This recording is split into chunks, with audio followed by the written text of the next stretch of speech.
Hey everybody, and welcome back to Josh and Dante's podcast. Here for our Swoop podcast edition. I'm Dante Fantuzzi, and I'm here with Josh Sanchez. And we're here to discuss a few topics Today. Exactly. Second podcast of the week. Second one of the week. I'm excited for it. I'm excited for our topics, and I'm excited for everybody to listen to it. To start off, our first topic will be about our basketball midseason MVP. Dante, you want to go first on this one? I want to hear you go first on this one. Okay, so in our previous ones, I can't remember which one it was specifically, but I did say that Russell Westbrook was going to be the MVP of the league. After watching this, the season as the season continues to go by, and how the NBA works and how the MVP works and everything like that, I'm changing my MVP player. Who you got? I'm going with James Harden. James Harden. I did officially. I did go with not Kevin Durant. I'm sorry, Russell Westbrook. I originally went with him, but I'm changing it for the simple fact that how the NBA does it. If we look in recent years, in previous years, they give it to the player that's performed the best, but their team has been winning as well. Yes. So, James Harden has been playing phenomenal. His team is there 40-17, third in the West. So I'm sticking with James Harden, and that's my midseason MVP. And I doubt for it to change throughout the end of the year. I can't see anybody else beating him out. Now, to give a couple quick stats real quick, James Harden is averaging about 29 points a game, 29.1 points per game, 8.2 rebounds, and 11.3 assists. Yeah, he's leading. Shooting 44% from the league and shooting 44% field goal percentage and 35.2 3-point percentage. 85.2% from the free throw line. And he's leading the league in assists. And his scoring is getting up there with Russell Westbrook. He could honestly be the first person to lead the league in both scoring and assist, which has not been done in a very long time in this league. But for me, in the beginning, I was rooting for Russell Westbrook to win because you knew what season he was going to put up with the triple doubles he's had. He had 18 last year, and now I believe has like 26 already. I'm not too sure. Around that, something crazy. But what hurts him though is his team success. Like Dante did say, when it comes to MVP, your team success is a big factor in determining the MVP. But right now, I would have James Harden. I agree with Dante because of the stats that we said earlier. But a couple players are starting to creep up into James Harden territory. And based off of their team's success, I would put them up there too. John Wall is one of those players that has recently come up with their win streak because the Wizards right now, they are third in the West. Unbelievable at home. They're getting better on the road, and they're growing as a team.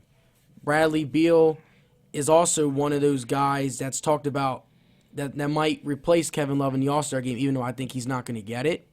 But he's at least brought up in that conversation. Mm-hmm. And John Wall's the leader of the team. He's the only player in the league with over 20 points, 10 assists, and 2 steals.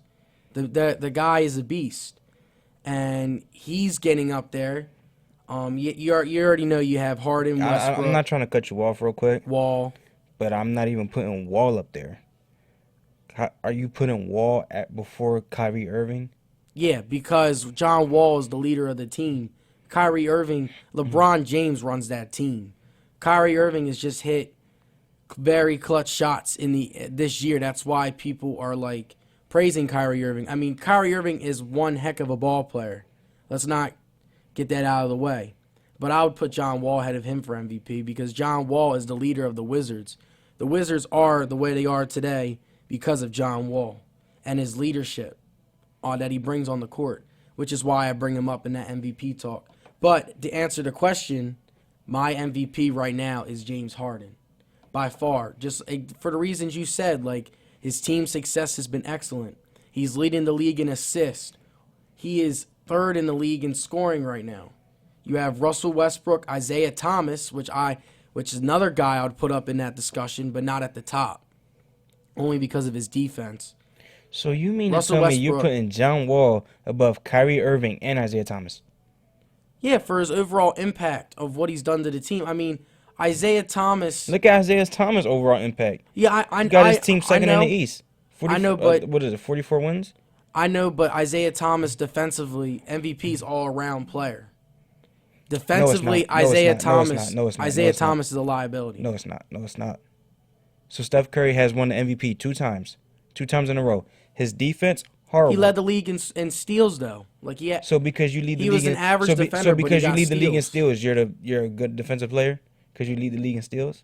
I mean, that's one of the categories. You got steals per game. You also have like overall like opponent field goal percentage against you. Because last I checked, John Wall ranks in the top in each of those categories. Last I checked though, Steph Curry wasn't guarding Kyrie Irving in that finals. I know. So if he's a good defensive player, why not guard the other point guard? Which you have to go out and guard J.R. Smith, who we all know is a liability when it comes to the playoffs. Well, really the finals. The first 2 rounds, he'll give you good games in the first 2 rounds. Yeah. The Eastern Conference Finals and the NBA Finals, he's not doing anything. He's a ghost. He's basically like a 4-on-5. But you know, if it's all about all around play, then why does Steph Curry get it? If you're not guarding Kyrie Irving, and when you play the Thunder, you're not guarding Russell Westbrook. He was also on the best team statistically in NBA history. So I can't really agree with you there, because if you're gonna throw John Wall over Isaiah Thomas, like I would put him around that discussion. Definitely top 5. Like I've put Wall and Isaiah Thomas in the top 5, only because of what they're doing to the team. Isaiah Thomas is having one of the best seasons in the fourth quarter in NBA history. But they're not going to win MVP right now because of what Harden's already done, where he already has the triple doubles. And Harden's another one. Harden cannot guard his shadow. He can't even guard his own shadow. So when it comes to MVP talk, we're talking about most valuable player. That's just one of the debates. And it's also, I mean, I'm not trying to throw football into the conversation, but it's even in football. MVP goes to the best productive player on offense. Most of the party. When was the last time we seen a defensive player win MVP of the year? True. We always see offensive players winning it. And then when we read it, it says, well, best offensive player of the year. So now when we go to basketball, they also have the MVP winner. They also have defensive player of the year. And then when we do take a look, MVP winners, who was the last one that actually played good on defense besides LeBron James? Steph Curry, 2-time winner, 2 years in a row, cannot guard his own shadow. James Harden, MVP talk, possibly will win the NBA MVP, can't even guard himself. Isaiah Thomas, you just said he can't guard anybody. Yeah, he can't guard anybody. But why are you putting John Wall above him? When Isaiah Thomas is basically the littlest point guard in the league, and is still doing what he's doing. I know. Don't get me wrong. Like I believe, like Isaiah Thomas deserves to be in that conversation. It's just the order of it. I would just put Wall just one spot higher than him. I can't do that. I can't. Only I can't because even do of that. Wall's leadership. I can't do it. John Wall deserves as much credit as. I'm not taking no credit away from John Wall. I'm just not placing him above Kyrie Irving or Isaiah Thomas. Now, would you put Isaiah Thomas ahead of Kyrie Irving? No. So you would put Kyrie Irving over John Wall and Isaiah Thomas. Mm-hmm. Why? Because before LeBron was even got there, when that was Kyrie's team, yeah, but this he was still balling. No, I'm just saying though. We want to talk about leadership. We all know Kyrie's not the leader of that team. Yeah, their team was terrible though. And we all know Kyrie isn't gonna win MVP of the year. We all know that. He might come top 5. That's fine. But we all know he's not gonna win the race. He's not gonna win MVP this year. Same with the other two guys. Like right now. Probably the same thing. But when you talk about leadership and Kyrie Irving has been balling since he got to the league. And like you just said, the team was trash. The Yeah. Wizards, they're not a bad team. Arguably The one reason why they're a great team is because of John Wall. You have John Wall and Bradley Beal. But you just said the other player though, Bradley Beal. Yeah, but he's the Kyrie one never had another option. He's the one that Kyrie never had another option elevates until Beal's LeBron game. got there. Kyrie never had another option until LeBron got there. So you're saying for this season you would put Kyrie ahead of those two? Yeah. And it's not even it's When his it's offensive not play even too. his team. When it's not It's even his team. LeBron's team. When it's not even his team.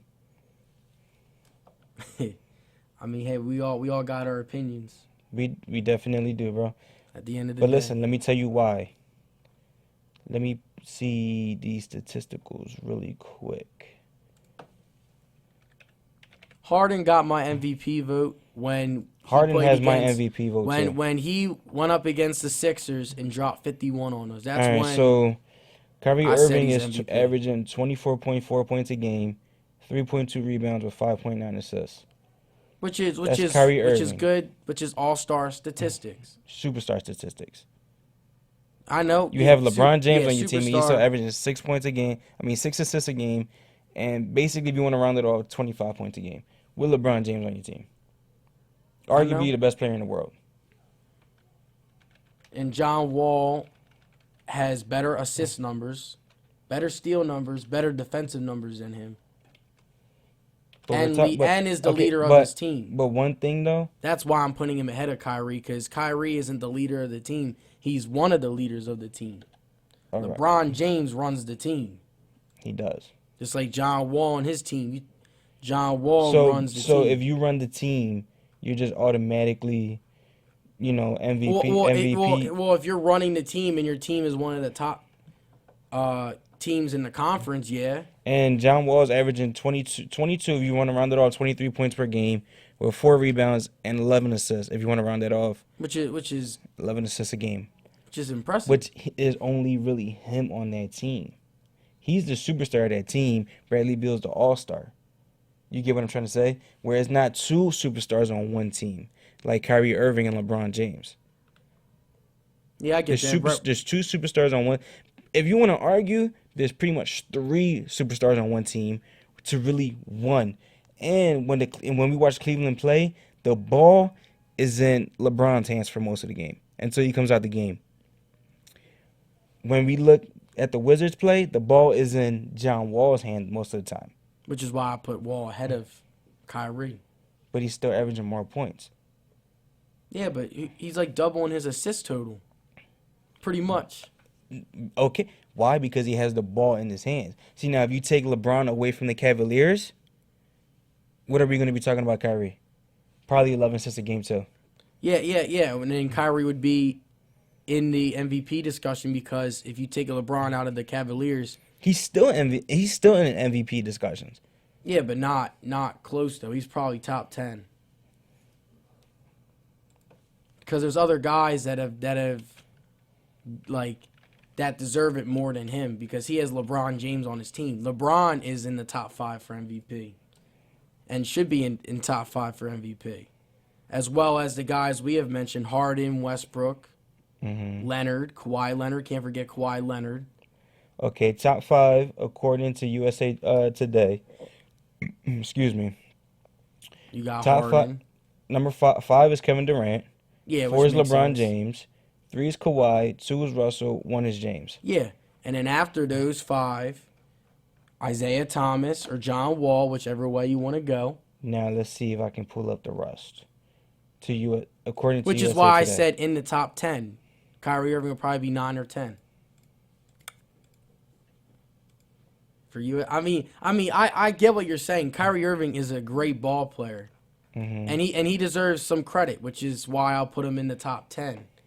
But the leader of the team is LeBron James. The MVP is the leader of the team. You're right, he is. Like LeBron, I think LeBron should be ahead of Kawhi Leonard because Kevin Love's been out, and Kawhi Leonard is the best all-around player in the league. I know, but just based off of Kawhi Leonard has the consistent system in the Spurs. Like, Kawhi Leonard's in the top 5. I would just put LeBron ahead of Kawhi Leonard only because LeBron has had to carry his team a lot more than this year than he's had to in the past because Kevin Love's inconsistent injuries, J.R. Smith's injury. LeBron's almost averaging like 10 assists a game too from a forward, which is was the last time we've seen a forward average that many assists in a season. Very, very impressive. That's why I would put him ahead of Leonard, only because he's had to carry the offense more.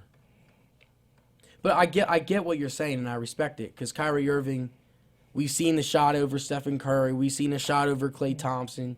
Even in the Wizards game, you take LeBron out, he scores 11 straight points and closes the game for the Cavaliers. He's a great talent. But based off what MVP is like, he would be in the top 10 maybe. I can't agree with that, but we have to move on. Which is fine. We'll move on. We have to move on into another NBA topic. Serge Ibaka getting traded to the Toronto Raptors. Where do you think that puts the Raptors at? The Raptors, they need something to spark their team, because right now, since December, I don't know exactly the date. They're 10-16. They started out 22-8, and now they're 10-16. They are falling right now. They are, I believe, the 5th seed in the East. They need a spark. So I think this trade is actually going to benefit the Raptors. They need that front court presence, and Serge Ibaka, he can protect the paint. He can stretch the floor, shoot the three, and he was getting fed up with Orlando. He wants to be on a contending team, and the Raptors are a contending team. And he only gave up Terrence Ross in a first-round pick, which is going to be in the mid-20s. I believe the Raptors are the winners in this one because if you go back to it, Orlando traded for Serge Ibaka. They got rid of Oladipo, Ilyasova, which is on the Sixers, and their 11th overall pick, which ended up being Sabonis, which has turned out to be a decent player, all just for Serge Ibaka. And now what they get from Ibaka is just a role player in Terrence Ross that is inconsistent. He can have his high moments and his low moments, but he's just inconsistent. And a first-round pick that's in the mid-20s, which is nothing special in my opinion. I think the Raptors, they got to steal out of this trade he is an all-star caliber player, and Ibaka, perfect complement around Lowry and DeRozan.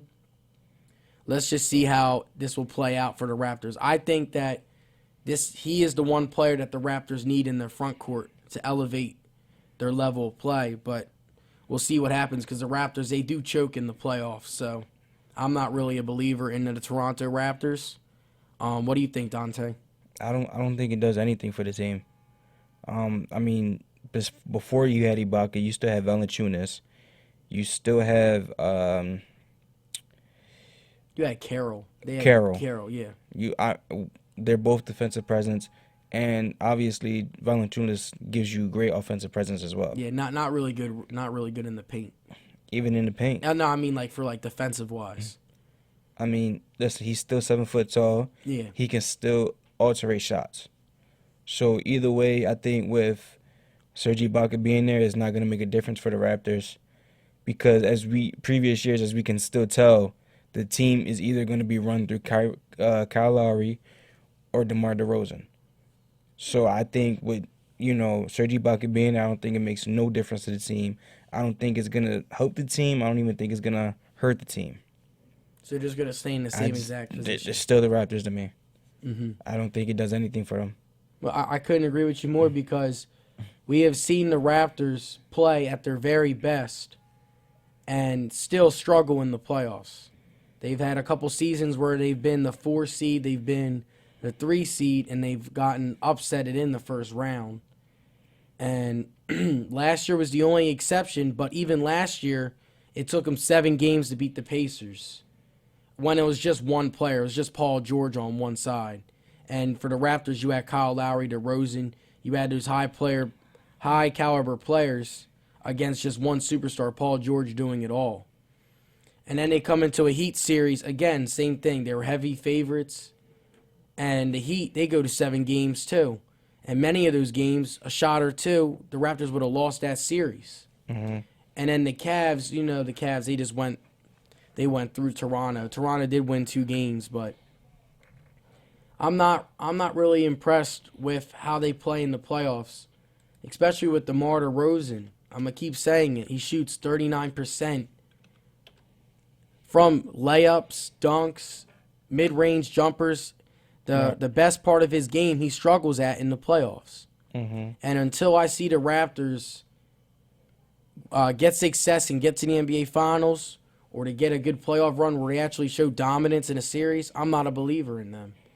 I mean, hopefully Serge Ibaka gets them over the hump, but I think, just like you, that it's just something about the Raptors. If they continue to struggle, I think they're going to have a coaching change, in my opinion. I mean, Casey, he's done a great job there. They've increased their win total each year, but this year they're starting to decline.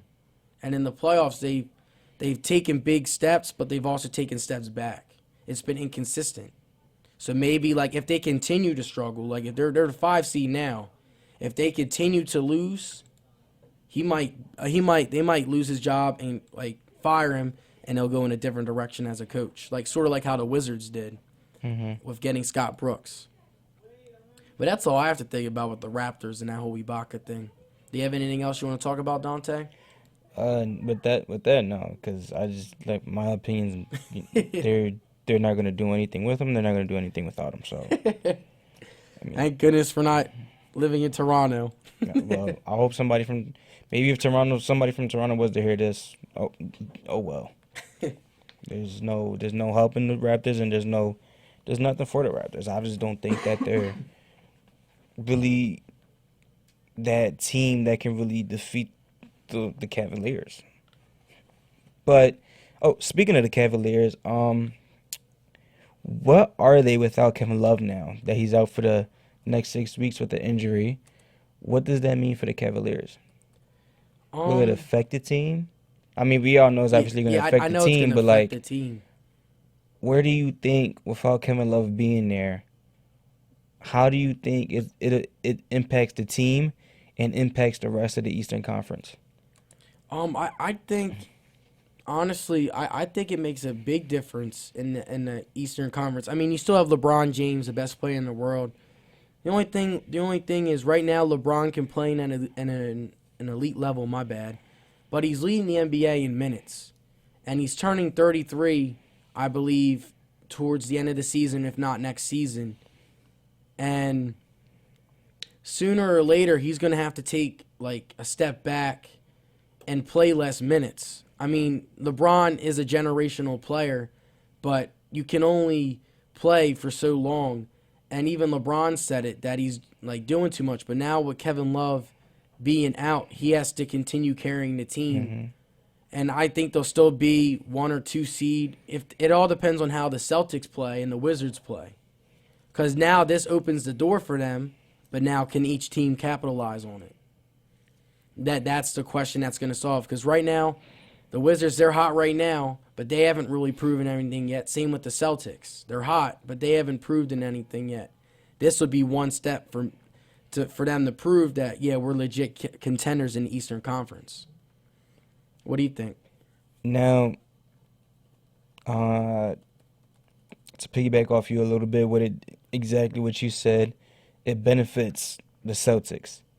I don't think it's going to do anything for the Wizards because I don't have no faith in the Wizards.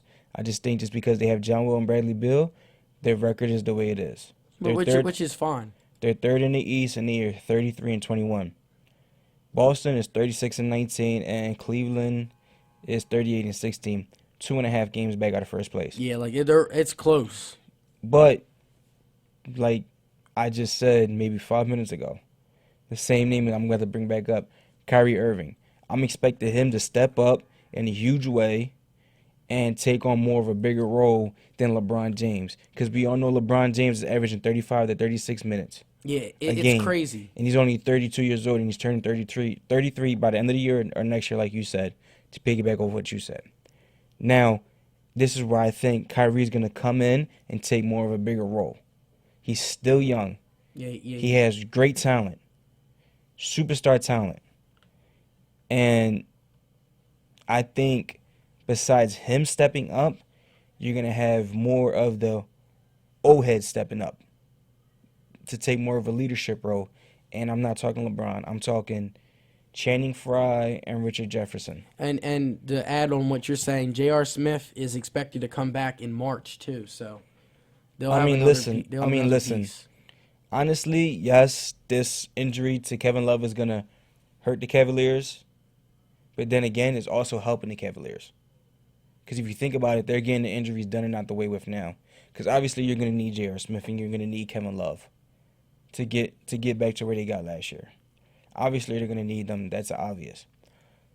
The point that I'm trying to make is,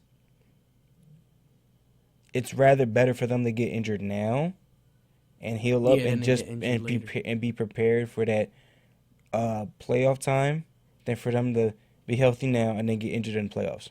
Because if they get injured during the finals, and they'll probably end up playing against the Warriors or the Spurs, you need to be full 100% strength. Like, you need to be 100% healthy to play both of those teams. Because those are the two teams that's going to come out of the West, either the Spurs or the Warriors.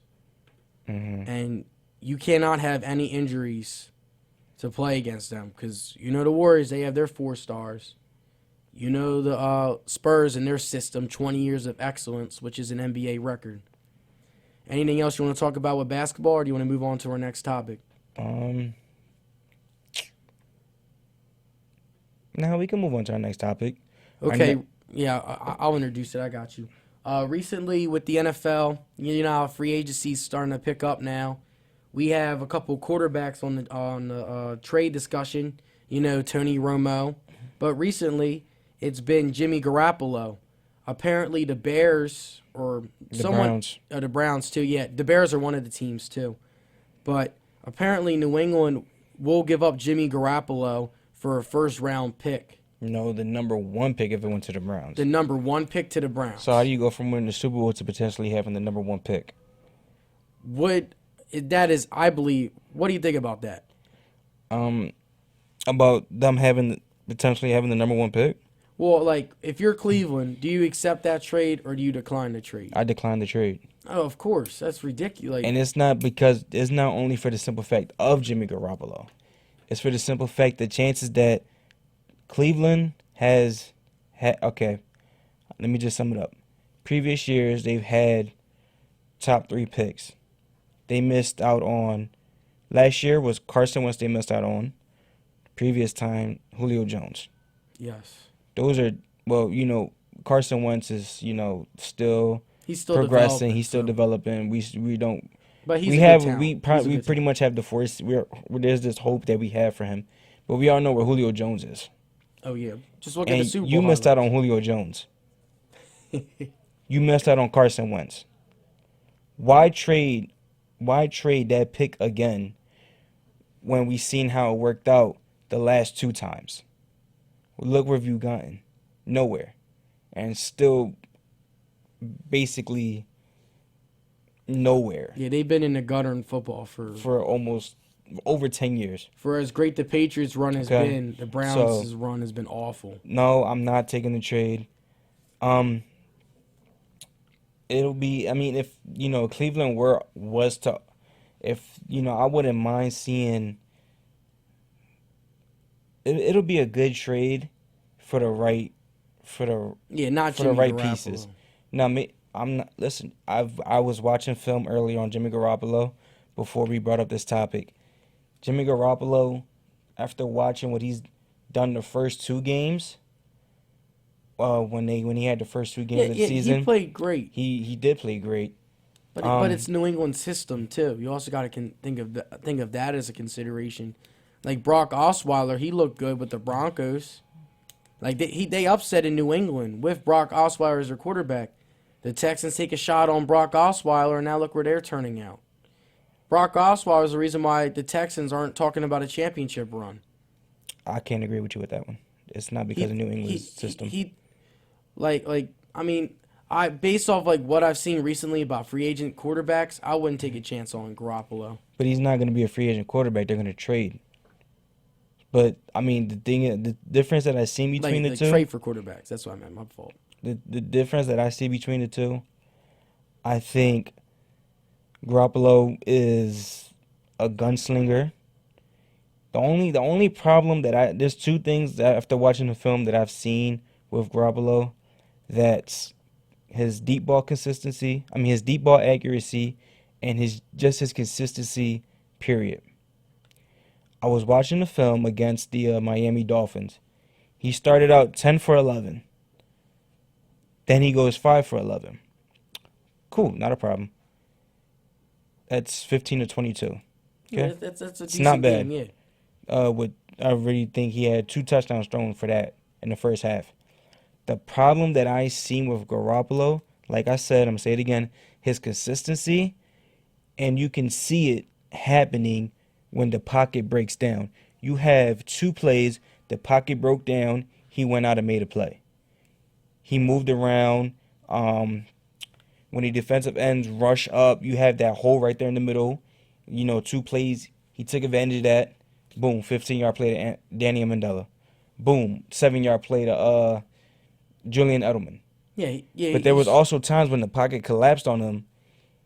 He didn't do anything. He just stood there like a mannequin, took a sack, or I think he had James White open in the flat. He threw it to his feet. So that's where I think the consistency comes in that he needs to work on. All right, now, just to add about like Jimmy Garoppolo and his teams, I'm looking at this website now. It's called NFLSpinZone.com, just like a basic like website, and they have summed up like Jimmy Garoppolo to like 5 teams pretty much. You have the Jets, the New York Jets. They desperately need a quarterback. You have the Arizona Cardinals. You have the Cleveland Browns, Chicago Bears, where he's from, and just to double check on the last team, the 49ers. So all teams that desperately need a quarterback. Now, out of all those teams, which one do you think would be the best fit for Jimmy Garoppolo? The team that's not on that list. And which is? The New England Patriots. So he's going to stay with the Patriots? If I'm Robert Kraft. Oh, yeah, that makes sense because Tom Brady's probably going to play 2 more years. Listen, I think Tom Brady has about 2 more years in him. I can see a Brett Favre, Aaron Rodgers situation. Yeah. Where we all seen Aaron Rodgers grow up and learn from Brett Favre. So we can see Jimmy Garoppolo grow up and learn from Tom Brady. Yeah, he's only 25 years old, that's where I think he should stay. If Robert Kraft is a smart man and Bill Belichick being the genius that he is, you keep Garoppolo. You don't trade him. You just won the Super Bowl. And for Super Bowl 52, you're a favorite. You're a favorite to win that already. So keep Garoppolo, let him develop and let him learn from Tom Brady. I wouldn't trade him. I wouldn't get rid of him. All the trading him to the Browns for the number 1 pick is just garbage. And don't forget Deshaun Watson's coming out of that draft too. But we all know for the simple fact that if you trade him, then you're gonna have to draft a quarterback. Obviously, another quarterback, and it's not gonna be enough time for him to sit there, learn and develop from Tom Brady. Yeah. Because Jimmy Garoppolo has been there since 2014. And that's 2 Super Bowl appearances because they went to the Super Bowl in 2014 too. So I would just keep, if I'm New England, I would keep him. Let him continue to learn from the GOAT. So that's how I see it. I hope that if New England's smart, I believe like what you're saying. Like he should stay in New England. He's only 25 years old. Brady got 2 more years left in him. The week 1 against the Cardinals, he had 264 yards with a touchdown, with a quarterback rating of 106.1. And he led them to the comeback. And a completion percentage of 72.7. Against the Dolphins. Remember, he got hurt against the Dolphins. That's where they had to bring in the other quarterback, Brissett. Yeah, but he was killing him in the first half. Thank you. My point exactly. 69.2 completion percentage, 232 yards with 3 touchdowns. Yeah, That's just in one half. And he didn't even get to finish the first half. Yeah, that was the game. Because he got hurt. That was the game where they were kicking the Dolphins' tail 31-0 at halftime. And that's where, I think I think he's going to be their quarterback of the future. That's if the Patriots are smart, which, the Patriots, they have done nothing but excellent moves. Hopefully they don't make a mistake on this one. So keep him. You want to move on to our next topic or anything else about football? Or Let's just move on to our next topic. And our next topic is basically about, it's been in the news for forever now. A lot of people want to see this. I personally want to see it. Floyd Mayweather versus Conor McGregor. Now, I think that Floyd Mayweather and the Conor McGregor fight, I not that I would think that, I hope it'll happen. Both fighters and their camp are just talking a whole lot of trash. But I see, why are you talking a whole lot of trash if you're not going to fight each other? That's how I see it. Make the fight happen. Give the fans what they want. I mean, if if the both of these fighters are going to be petty and blame it over money situations, or like they can't come to a mutual agreement, then I think it's dumb on their end. Because at the end of the day, we already know Floyd is going to make a ton load of money. Yeah, a ton of money. So is Conor McGregor going to make a ton load of money. So at the end of the day, I just give the fans what they want. That's how I see it. I mean, I want to see this fight happen too, but I mean, do you have like a question like if this fight were to happen, who do you think would win? Floyd Mayweather. Yeah, I believe Floyd Mayweather would win too, only because boxing's a lot different than UCF. UFC. Oh, my fault. UFC, my bad. Thanks for correcting me. My fault. But it's a lot different, and Conor McGregor may have the age difference because he is in his prime, whereas Mayweather's 39. But Mayweather knows all the the little secrets and the tactics in boxing that at the end, like McGregor might have a couple nice shots on him, but at the end of the day, Floyd Mayweather knows how to get the dub. 49-0 record speaks for itself. So I would go Floyd Mayweather. I don't even think it's what you just said. I don't even think it's about that. I think it's about the difference between both worlds. Conor McGregor's not a fighter. He's a UFC fighter. I mean, let me rephrase that. He's not a boxer. He's a UFC fighter. Because he can fight. Okay. He can fight. I'm not taking nothing away from Conor. He'll beat both of us up in one punch. But if this was vice versa, if this was turned around and Floyd Mayweather went the UFC fight, he's getting killed. Then exactly, the fight is going to be a boxing fight, which is Mayweather. That's Mayweather. If the fight was to happen in the octagon, that's Conor McGregor. It's two different styles, but I mean, since like what I just said, since Conor McGregor thinks he's the man and wants to transition over, he doesn't stand a shot with Mayweather. That's basically what I'm trying to say. And I'm not a Mayweather fan. I always thought Mayweather was a cherry picker is a cherry picker fighter. He waits till these big fighters are old and can't really do anything. Just waits till their careers basically to the end of their career, wants to fight them. When he fought Manny Pacquiao, was basically the worst fight I've ever seen. And I'm not sure. I'm not even too sure if you knew this, but Mayweather paid Pacquiao $3 million to throw the fight. Are you sure that's true? It came out on Bleacher Report. Oh, snap. Bleacher Report reported it about 2 days after. Another thing was Manny Pacquiao. I think he got fined by the boxing whoever runs the boxing stuff, whoever runs that, got fined because he hurt his hand before the fight. Now, any injury, you report that, and if it's severe enough, you can't fight. Supposedly, the report came out, it was severe enough to the point where he couldn't fight. He still fought, didn't report the injury. And also on top of it, like I just said, he got paid $3 million just to throw the fight. The worst fight I've ever seen. It was just horrible. I mean, so that's why I think Floyd Mayweather is not what he is, what everybody portrays him to be. Mm-hmm. I don't think he's the GOAT. I don't think any of that. I just think he's a cherry picker fighter. He changed the way boxing is from we're gonna throw blow for blow to where I'm just gonna run around the ring. Catch me if you can.